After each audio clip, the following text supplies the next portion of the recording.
के 21 उम्मीदवार, मेरे तमाम जमात के रुफ़क़ा, मैं आप तमाम का दिल की गहराइयों से शुक्रिया अदा करता हूं कि आज आपने अपना कीमती वक्त निकालकर इस म्युनिसिपल इलेक्शन के इंतखाबी जलसे में आपने शिरकत की और अल्हम्दुलिल्लाह हमेशा की तरह आप तमाम की यहाँ पर हज़ारों की तादाद में जमा होना इस बात का पैगाम देता है कि 15 जनवरी के दिन इंशाअल्लाह आपका एक एक वोट मजलिस इत्तेहादुल मुस्लिमीन के उम्मीदवार के इंतखाबी निशान पतंग पर पड़ने वाला है। मुझे यकीन है कि मजलिस को धूलिया शहर में एक बहुत बड़ी कामयाबी अल्लाह आपके करने वाला है। मेरे अजीज दोस्तों और बुजुर्गों, मैं आपसे वादा कर रहा हूं कि धूलिया शहर में एक तासुब और तंग नजरी की मिसाल यहां पर दी जा सकती है कि कैसे इस शहर के ऐसे इलाके हैं जहां पर हर तरह की सहूलत वहां के रहने वालों को दे दी गई। रोड है, ड्रेनेज का इंतजाम है, साफ सफाई है, पीने का पानी है, कचरे के अंबार नहीं नजर, और एक आम चीज हो चुकी है ड्रग्स का यहां पर इस्तेमाल होता है। मैं आपसे वादा कर रहा हूं कि इंशाअल्लाह ताला आप मजलिस के इन 21 उम्मीदवारों को कामयाब करिए। ये जो नफरत और तासुब दिखाया जाता है, खास तौर से अल्पसंख्यक समाज मुसलमान के महल्लों में, उसको मजलिस इत्तेहादुल मुस्लिमीन ख़त्म करके रख देगी। और आप देखेंगे कि डेवलपमेंट अगर होगा तो सही तरीके से और पूरा एक प्लान तरीके से होगा। ऐसा नहीं है कि तमाम बजट जो है शहर के एक हिस्से में उसको इस्तेमाल कर लिया जाएगा। दूसरी बात मैं आपको बताना चाहता हूं कि हालिया दिनों में सुप्रीम कोर्ट ने दिल्ली में जो फसाद हुआ था, जिसमें बहुत बड़ी तादाद में लोगों की मौत हुई, 40 से ज्यादा अल्पसंख्यक समाज के मुसलमानों की जानें उसमें गई, कई घर और कारोबार को जला दिया गया। सुप्रीम कोर्ट ने अपने हालिया फैसले में बहुत से लोगों को जो 5 साढ़े 5 साल से जेल में थे उनको जमानत पर रिहा किया। 2 अंडर ट्रायल्स को, एक्यूज को सुप्रीम कोर्ट ने जमानत नहीं दी। और जमानत क्यों नहीं दी, इसकी वजह सुप्रीम कोर्ट ने बताई। मैं यहां पर खड़े होकर अपनी बड़ाई को बयान करना नहीं चाहता हूं। जब यूपीए की सरकार थी, डॉक्टर मनमोहन सिंह वजीर आजम थे, जनाब चिदम्बरम इस देश के गृह मंत्री या वजीर दाखिला थे, उस वक्त उन्होंने अनलॉफुल एक्टिविटीज प्रिवेंशन एक्ट को तरमीम किया और उसमें एक डेफिनेशन लगाया था कि दहशतगर्दी क्या होती है। मैं आज आपको पढ़ के सुनाता हूं कि मैंने पार्लियामेंट में खड़े होकर ये बात कही थी। 2008 की बात कर रहा हूं मैं आपसे, 2007 या 8 की बात कर रहा हूं। मैंने कहा था, अंग्रेजी में पढ़ के सुनाता हूं कि kindly see the section 50A of the principal act. It says A, by any other means of whatever nature to cause or likely to cause. This is a subjective thing, and tomorrow if an investigating officer can even arrest Arundhati Rai for what she is writing, this by any other means of whatever nature is subjective things, who defines it? और इसी बुनियाद पर section 50A का जो principal act Chidambaram ने कराए थे, उस वक्त कांग्रेस पार्टी थी रूलिंग पार्टी में, मैंने पूछा था कि by any other means of what ever nature का मतलब क्या है, तो सुप्रीम कोर्ट ने इसी बुनियाद पर बाय एनी अदर मीन्स को इस्तेमाल करके, जिसको कांग्रेस पार्टी ने कानून बनाया था, जिसको असदुद्दीन ओवैसी ने पहले कहा था कि इसका गलत इस्तेमाल होगा, आज आप देखते हैं कि 2 नौजवान लड़के 5.5 साल से जेल में हैं और बेल नहीं होती है। और बेल क्यों नहीं होती? क्योंकि कानून को बनाने वाले कांग्रेस पार्टी के लोग थे। बताओ, जिनके बच्चे 5.5 साल से जेल में हैं, वो यूएपीए का कानून अगर किसी ने खराब तरीके से उसको बनाया तो उस वक्त गृह मंत्री चिदम्बरम थे, वजीर आजम कांग्रेस पार्टी के थे। क्या कोई कांग्रेस पार्टी का नेता आजादी के बाद से कभी 1 साल, 2 साल, 5.5 साल जेल में रहा? बताइए मेरे अजीज दोस्तों और बुजुर्गों, मैं चैलेंज कर रहा हूं, मेरी ये तकरीर भारत के लोकसभा में मौजूद है। मैंने ये भी कहा था, इस अपनी भाषण में मैंने कहा था कि अगर क्लॉज 43D आप पढ़ेंगे तो 180 दिन का डिटेंशन की बात मैंने कही थी। मैं अंग्रेजी में पढ़ के सुना रहा हूं कि मैंने पार्लियामेंट लोकसभा में कहा था, with all the confidence I can say that in 100% of the cases wherein minorities are arrested, they will be in detention without charge sheet for 180 days. It is because that this is what is happening as of now. मैंने कहा the ground realities is that there's a huge difference between reality and hope. A man in uniform, यानी जो police वाला होता है, उसमें एक किस्म से नफरत होती है मुस्लिम अकलियत के ताल्लुक से, ये फैक्ट है। मैंने कहा, और मैंने कहा the fact is that he starts his investigation on the premise that the Muslims are terrorists.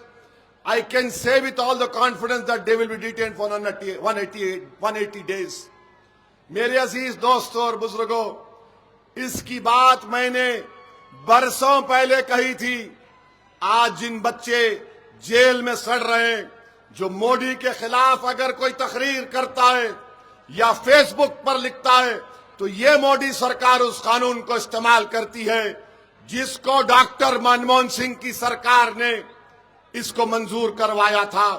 Case diary के बारे में मैंने कहा था, बताओ कांग्रेसियों, क्या तुम आज अपनी गलती का इकरार करने को तैयार हो? फिर 2019 में इसी यूएपीए कानून को अमित शाह ने और खराब कर दिया और कहा कि कोई भी एनआईए का एक इंस्पेक्टर दिल्ली में बैठकर किसी को भी टेररिस्ट घोषित कर सकता है। पूरी पार्लियामेंट में मैं और इम्तियाज जलील 2 लोग थे जो उस कानून के खिलाफ वोट दिए। स्पीकर लोकसभा उस वक्त जनाब ओम बिरला साहब थे। ओम बिरला साहब ने कहा कि तुम्हारे पास सिर्फ 2 वोट है और तुम अपना ऑब्जेक्शन इस पर मूव कर रहे हो। मैंने कहा, सर 2 वोट जरूर है, मगर हमारे साथ अल्लाह है। आज आप देखते हैं कि कांग्रेस पार्टी ने ऐसे ऐसे कानून बनाए और ऐसे ऐसे कानून बनाने में मोदी का साथ दिया, जिसके शिकार मुसलमान, दलित, आदिवासी ये लोग होते हैं। भीमा कोरेगांव हुआ, 5.5-6 साल लोग जेल में थे। स्टैन स्वामी, एक 80 साल का बूढ़ा, पानी नहीं पी सकता था।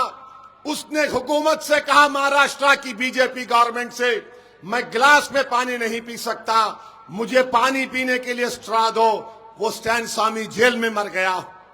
बताओ कांग्रेस पार्टी, क्या तुमने ये किया? नहीं किया। मैं उस कानून की उस वक्त चिदम्बरम जब मूव कर रहे थे उसके खिलाफ वोट दिया। अमित शाह कानून लेकर आए, उसके खिलाफ वोट दिया। आज कांग्रेस पार्टी आकर हमसे कहती है कि मजलिस फिरका परस्त है। अरे तुमने जो बर्बादी की अगर दास्तान तुम्हारी बोलना शुरू करूंगा ना, तो तुम मेरी जबान का मुकाबला नहीं कर सकोगे। क्या आप जानते हैं, क्या आप जानते हैं, पूछो इन कांग्रेसियों से, श्रीनगर में श्रीनगर में हजरत बल है, जहां पर रसूलुल्लाह सल्लल्लाहु अलैहि वसल्लम का मुँह मुबारक बाल मुबारक है। 1962 दिसंबर में वो चोरी हो गया, पूरे मुल्क में फसाद हुआ। नेहरू प्राइम मिनिस्टर थे, नेहरू की मौजूदगी में 1 लाख के करीब बंगाली बोलने वाले भारत के मुसलमानों को उस वक्त के ईस्ट पाकिस्तान यानी मौजूदा बांग्लादेश में ढकेल दिया गया। ये जो नॉर्थ ईस्ट के स्टेट्स ज्यादा नहीं बने थे, 15,000 मुसलमानों की डिपोर्टेशन नोटिस दी गई या उनको ईस्ट पाकिस्तान में ढकल दिया गया। आज नरेंद्र मोदी वही पॉलिसी को लेकर चल रहे, जो दिखता मुसलमान बांग्लादेशी बोल दो उसको। मेरे भाई, ये इनकी दास्तान है, इसीलिए लोग असदुद्दीन ओवैसी से नफरत करते हैं। बताओ कांग्रेसियों, क्या आपके दौर में नहीं हुआ? आज तुम धूलिया में अपने उम्मीदवार उतारकर बड़ा समझ रहे हो कि नहीं नहीं हम कांग्रेस पार्टी है। अरे चुल्लू भर पानी में डूब मरो तुम लोग। मुंबई शहर में ट्रेन का ब्लास्ट हुआ, 185 लोग मारे गए, भारत के नागरिक। 11 मुसलमानों को पकड़ा गया, 19 साल जेल में थे वो लोग। सोचो 19 साल।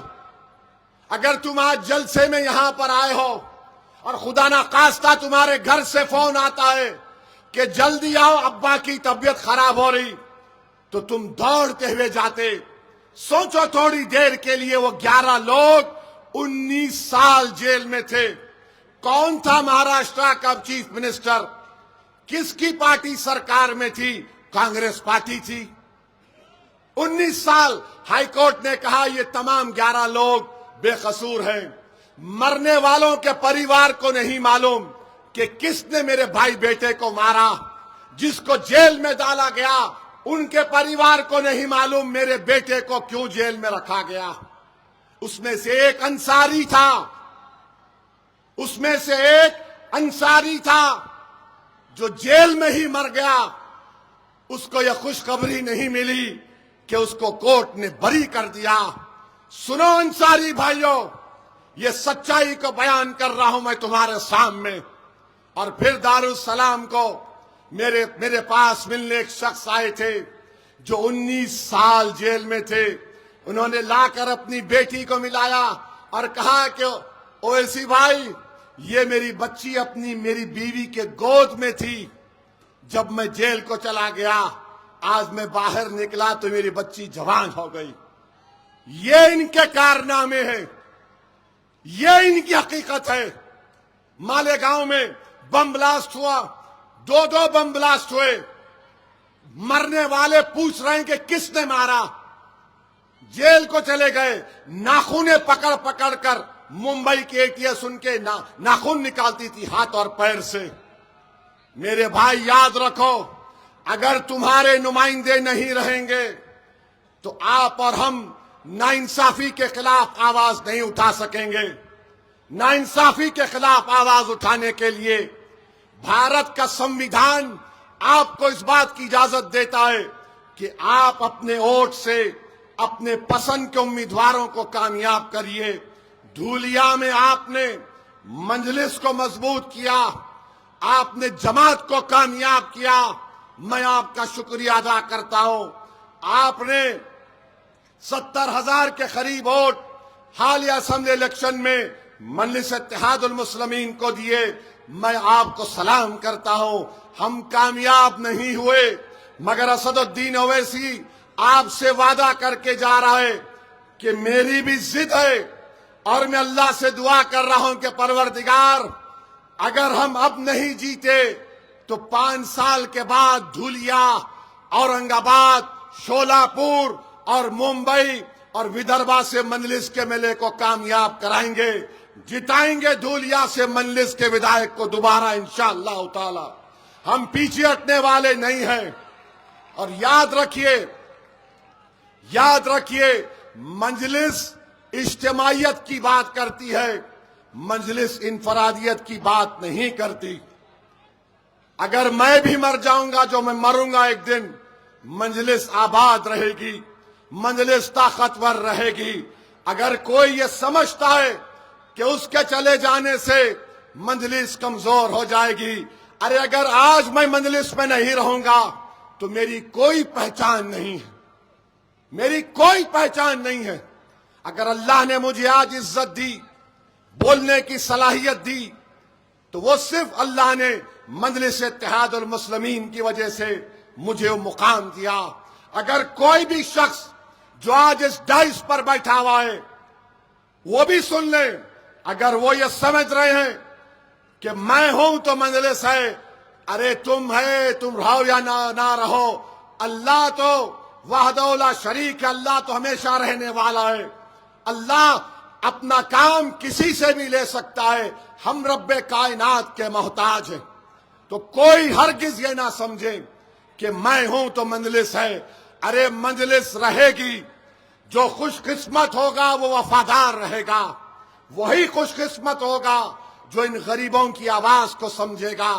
याद रखो, आखिर ये कब तक चलता रहेगा कि अपने नफ्स के लिए, अपनी शोहरत के लिए, अपनी जाती मफादात के लिए आप अगियारों की चौखट पर जाकर सर को झुकाएंगे। अरे छोड़ो ये, इम्तियाज जलील को देखो। आज इम्तियाज जलील पार्लियामेंट का इलेक्शन तमाम सेकुलर और कम्युनल पार्टीज ने मिलकर हराया।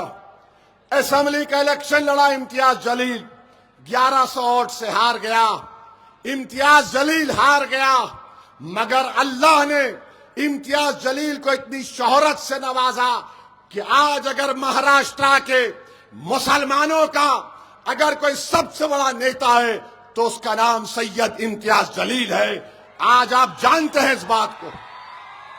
तो मेरे अजीज दोस्तों और बुजुर्गों, आपको अपने हौसलों को बुलंद रखना पड़ेगा। डरने और घबराने की जरूरत नहीं है। ये जिंदगी में नसीब फराज से हमको गुजरना पड़ता है।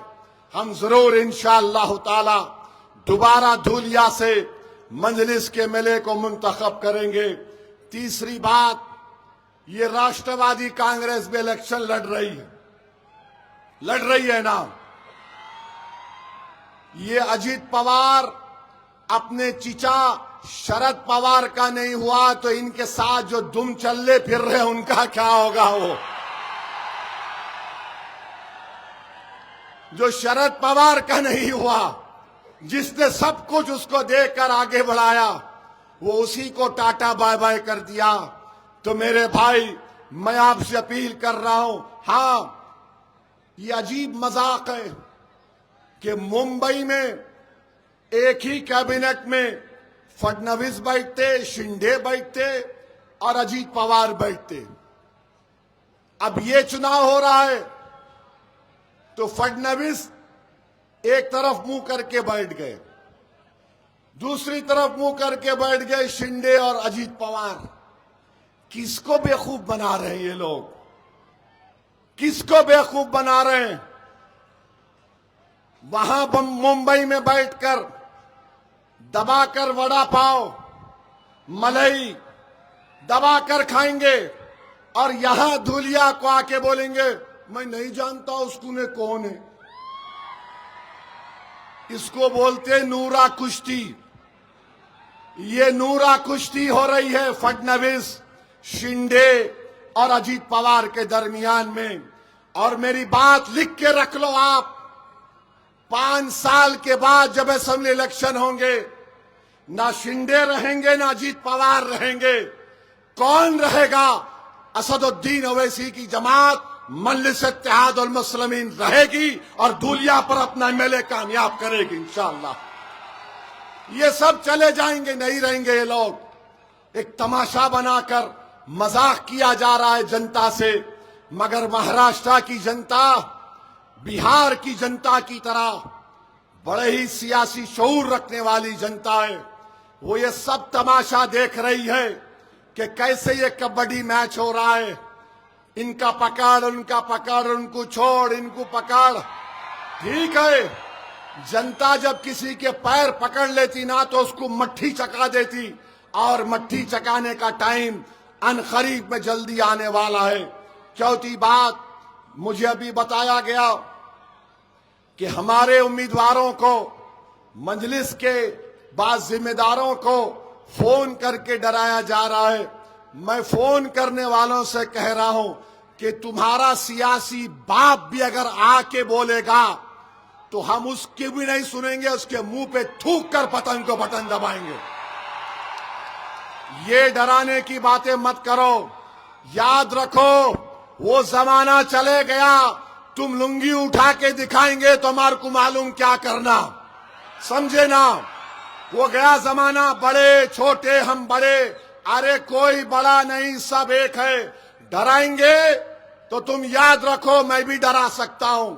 हम सिर्फ अल्लाह से डरने वाले हैं, किसी माइका लाल से डरने वाले का नाम मजलिस इत्तेहाद अल मुस्लिमीन नहीं है।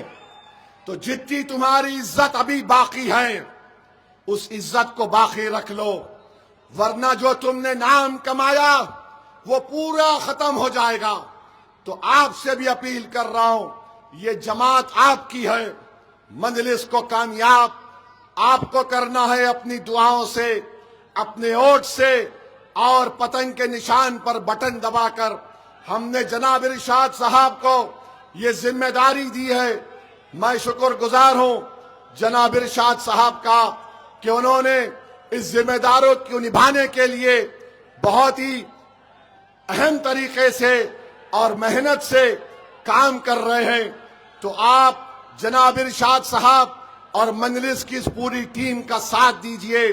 15 तारीख के दिन मुत्तहदा तौर पर अपने के कोर्ट का इस्तेमाल करके मजलिस इत्तेहाद उल मुस्लिमीन को कामयाब और कामरान करिए, क्योंकि मुझे यहां से मालेगांव भी जाना है। मजलिस के मुखालिफिन, हमारे मीडिया के लोग को भी मैं सलाम करता हूं। मैं यहां पर तकरीर किया था विधानसभा के चुनाव में, 15 मिनट बोला तो इतना चला है टीवी पे, समझ में नहीं आया मेरे को। मैं 15 मिनट बोला तो मीडिया के लोग ऐसा चलाए जैसा कि मैं उनका दोस्त हूं। मगर अब मीडिया वालों और मजलिस के मुखालिफिन से पूछना चाहता हूं, पोलिंग कब है? पोलिंग कब है? पोलिंग कब है? अब मैं बोल के जलाया 15 वो, तुम इतना बोले तो कुदरत ने बोला ले अब 15 तारीख को ही पोलिंग होगी। और एक कोई बीजेपी के मंत्री बोले हैं, बयान दिए कि 15 को पोलिंग नहीं होना, हमको पतंग पिलाना है। तुम पतंग पिलाओ या ना पिलाओ, 15 तारीख को धूलिया में सिर्फ पतंग नजर आएगी आसमानों पर इंशाअल्लाह।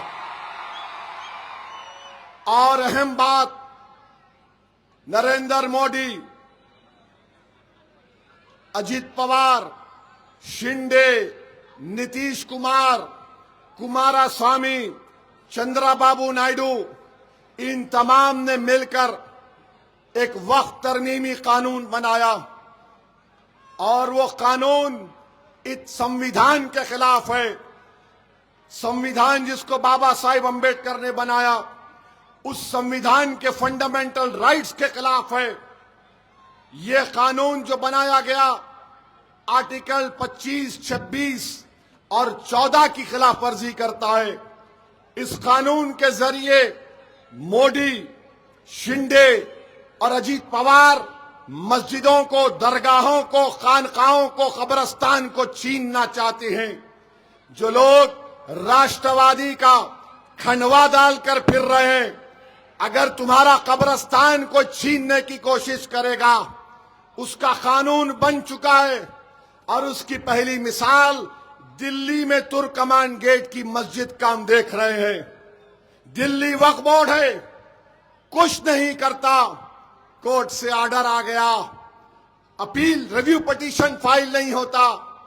जो 100 साल से तुर्कमान गेट की मस्जिद की जायदाद वक्फ की थी, 1970 का गजीट है। बुलडोजर जाकर सुबह 1:30 बजे वो तमाम की तमाम जायदादों को तोड़ दिए। और बुलडोजर जब उन जायदादों को तोड़ रहा था, मस्जिद की दीवार में तड़क आ गई।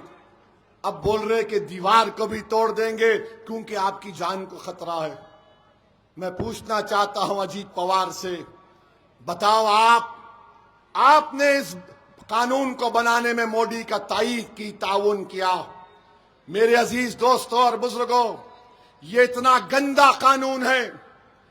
आज हमारे हिंदू धर्म के देवस्थानम मंदिर की कमेटी में सिवाय हिंदू धर्म के कोई मेंबर नहीं बन सकता। वक्फ बोर्ड भी मुस्लिम धर्म का एक बोर्ड है, उसमें मोदी ने, अजीत पवार ने कानून बनाया कि उसमें गैर मुस्लिम भी मेंबर बन सकता है। बताइए, क्या ये इंसाफ है? क्या ये इक्वालिटी का वायलेशन नहीं है? कोई भी कलेक्टर लिख कर दे देगा, मस्जिद को खुफल डाल दिया जाएगा। आज पोर्टल के ऊपर जायदादें नहीं चढ़ पा रही। 100 साल से पुरानी अगर कोई मस्जिद, दरगाह एएसआई में प्रोटेक्टेड मॉन्यूमेंट है, तो मोदी ने कानून बना दिया कि उसका मालिक वक्फ बोर्ड नहीं होगा, एएसआई आसार कदीमा होगा। बताओ फिर किस बुनियाद पर अजीत पवार आज आकर कह रहे हैं कि मैं देख लूंगा, मैं ये कर लूंगा। मेरे भाई, मैं जानता हूं धूलिया और महाराष्ट्र के अल्पसंख्यक समाज मुसलमानों में आज भी मिली हमीयत है। मैं आपको उसका हवाला देकर आपसे अपील कर रहा हूं, उस काले कानून के बनने के बाद महाराष्ट्र का बहुत बड़ा इलेक्शन होने जा रहा है। आप अपना एक एक वोट उस काले कानून के इसके खिलाफ इस्तेमाल करिए और पैगाम दीजिए मोदी को, शिंदे को, अजीत पवार को कि तुमने जो कानून बनाया वो हमारी मस्जिदों को छीनने के लिए बनाया, तुमने ईदगाहों को खत्म करने का कानून बनाया। तो एक और अहम वजह आपके पास है कि आप 15 तारीख को मुत्तहदा तौर पर अपना एक एक वोट पतंग के निशान पर दीजिए। और तुमने देखा अपनी आंखों से, अगर भारत की पार्लियामेंट में किसी ने खड़े होकर मोदी की आंख में आंख डालकर एनडीए के एमपीज के सामने कहा यह कानून बाबा साहिब के संविधान के खिलाफ है और मैं उस कानून को फाड़कर पार्लियामेंट के फर्श पर फेंक दिया, क्या ये अजीत पवार कर सकते थे?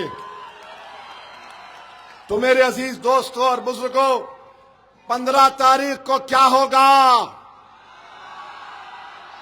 15 तारीख को बटन दबेगा पतंग पर। और बीजेपी वाले, ये समझ में नहीं आ रहा, बीजेपी वाले इतना डरते कहीं को ट्रम्प से। कल ट्रम्प बोले, मैं आपको बोलता हूं कल ट्रम्प क्या बोले, वो लिख के लाया था। हाँ, ट्रम्प बोले India ordered 68 Apaches and didn't get them for 5 years। यानी भारत ने हेलीकॉप्टर होता, अपाची उसका नाम है, और 5 साल से नहीं मिले। Prime minister Modi came to see me, और क्या बोले Modi ji? Sir may I see you please. Modi ji आके बोले सर क्या मैं आपको मिल सकता हूं प्लीज?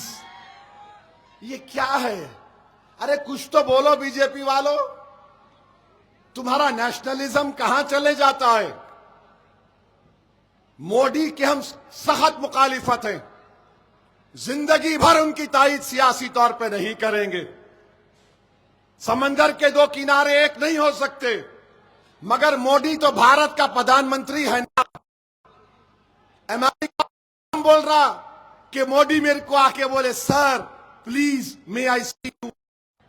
बीजेपी कुछ बोलती नहीं। हाँ, वही बीजेपी को बोलो, मुगलों पे बोलो oh done done done done, Pakistan पे बोलो बहुत कूद जाते, बांग्लादेश पे बोलो कूद जाते। दो चीज पे बीजेपी नहीं बोलती, एक ट्रंप को नहीं बोलती, एक चाइना बोले तो बोलते चीनी ले लो। आखिर इतना सन्नाटा क्यों है भाई? बीजेपी के लोग क्यों डरते ट्रंप से? ये भारत का मामला है, याद रखो। बर्दाश्त कर रहे हो तुम्हारा नेशनलिज्म झूठा है, तुम्हारा नेशनलिज्म ड्रामा है। अगर तुम्हारा नेशनलिज्म पक्का होता तो तुम बोलते उस बारे में, मगर तुम नहीं बोल पा रहे हो। बहरहाल मेरे अजीज दोस्तों और बुजुर्गों, बीजेपी हर नौजवान को, किसान को, महाराष्ट्र को मायूस कर चुकी है। और मैं यहां पर बीजेपी के एमएलए साहब से पूछना चाहूंगा, महाराष्ट्र में पेट्रोल की कीमत क्या है? पेट्रोल की कीमत क्या है महाराष्ट्र में? कितना है? जोर से बोलो, नहीं सुनाई दिया, जोर से बोलो। 106 रुपये लीटर है। मोदी जी, गुजरात में 94 रुपये कैसा है, महाराष्ट्र में 106 कैसा है? सोचो आप, ट्रिपल इंजन की सरकार है, ऊपर से 3 इंजन है उसको। एक इंजन इधर जा रहा, एक इंजन इधर जा रहा, एक इंजन किधर की जा रहा। तो मेरे अजीज दोस्तों और बुजुर्गों, और मैं खास तौर से हमारी इज्जतदार माँ और बहनों से भी अपील करूंगा कि आप लोग सुबह में जाकर, आपको 4 वोट डालना है। जहां पे पतंग का निशान दिखेगा, बटन दबा दीजिए। मैं शुक्रगुजार हूं हमारी माँ और बहनों का कि आपने हमेशा मजलिस इत्तेहादुल मुस्लिमीन को कामयाब किया अपनी दुआओं से और वोटों से। बिहार में भी ऐसा ही बोल रहे थे जो आज महाराष्ट्र में बोल रहे, नहीं नहीं मजलिस नहीं जीतेगी, गठबंधन गठबंधन, तेजस्वी मुख्यमंत्री बनेगा, कांग्रेस साथ है, सीपीआईएमएल साथ है, सीपीआई साथ है। अरे आप तो अकेले हैं। मैंने कहा प्यारे, हम अकेले कहां हैं? बोले आपके साथ कोई नहीं है। आपके 4 एमएलए को भी हमने ले लिया। मैंने उस वक्त इन तमाम नेताओं से कहा था कि तुमने 4 को, मेरे एमएलए को तोड़ा, मैं 4 का बदला 24 से लूंगा इंशाअल्लाह ताला। और दुनिया ने देख लिया कि मजलिस के 5 एमएलए जीत कर आए। 12 मुकामात पर तीसरे नंबर पर मजलिस रही, 2 मुकामात पर दूसरे नंबर पर रही। एक सीट हमारा आदिल हसन 350 वोट से हार गया, 80,000 वोट लेने के बावजूद भी। और आपको जानकर खुशी होगी कि 5 ऐसे असेंबली की सीटें थीं जहां पर खवातीन, महिलाओं ने वोटर लिस्ट में उन जितने वोट थे उसका 90% 90% अपने वोट को इस्तेमाल किया। वो 5 में से 3 असेंबली की सीट मजलिस ने जीती। तो हमेशा हमारी माँ और बहनों ने मजलिस इत्तेहादुल मुस्लिमीन का साथ दिया। मैं आपसे भी अपील कर रहा हूं कि धूलिया के अच्छे मुस्तकबिल के लिए जहां पर आप रहते हैं वहां पर विकास और डेवलपमेंट के काम को कराने के लिए मेरी आप तमाम से अपील है कि मजलिस को वोट देकर कामयाब करिए। और कोई ताज्जुब की बात नहीं होगी कि 15 से ज्यादा हमारे कॉर्पोरेटर्स इंशाअल्लाह अब की बार कामयाब होंगे। ये बात जहन नशीन कर लीजिए आप। तो मेरे भाई, 15 तारीख को पतंग पर बटन दबेगा? हाथ उठाकर जवाब दीजिए। पतंग पर बटन दबेगा? क्या पैगाम देंगे आप बीजेपी को, अजीत पवार को, कांग्रेस को? पतंग पर बटन दबाकर मजलिस को कामयाब करिए। और मैं देख रहा हूं वो सरों के समंदर को जो दूर तक खड़े हुए हैं।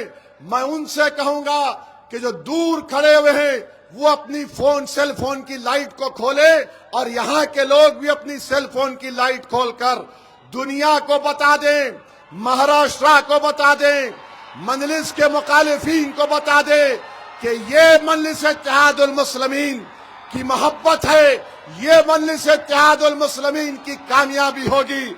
और इनके दिमाग की बत्ती जो गुल हो चुकी है, ये आज की लाइट से इनके दिमाग में आएगा। तो लगाओ मेरे साथ नारा, नारे तकबीर, नारे तकबीर, नारे तकबीर। धूलिया की आवाम जिंदाबाद, मजलिस इत्तेहादुल मुस्लिमीन जिंदाबाद, हमारा इत्तेहाद जिंदाबाद। बहुत बहुत शुक्रिया। अस्सलाम वालेकुम।